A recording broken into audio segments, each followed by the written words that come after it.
বরিশালে অগ্নিকাণ্ডে বসতঘর পুড়ে ছাই হয়ে গেছে, তবে দুর্ঘটনায় হতাহতের কোনো ঘটনা ঘটেনি। আজ মঙ্গলবার দুপুরে নগরীর বগুড়া রোড এলাকায় এই ঘটনা ঘটে। ফায়ার সার্ভিসের ৩টি ইউনিট প্রায় ১৫ মিনিট চেষ্টা চালিয়ে আগুন নিয়ন্ত্রণে আনে।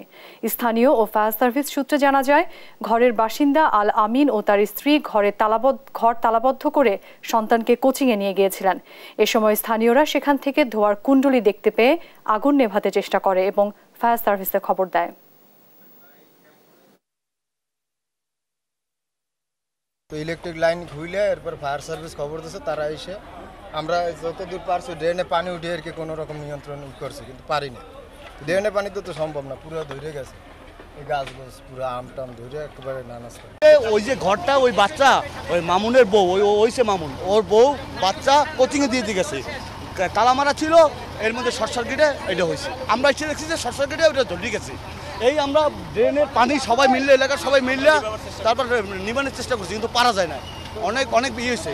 আমি ভাইয়া সকাল দোকানে গেছি, বউ বাচ্চা নিয়ে পার্লারে গেছে, আমার একটু পার্লার আছে কাজ করে, এনে ফোন আইছে এটা চলে গেছে এনে, আর ঘরে তালা মারা ছিল।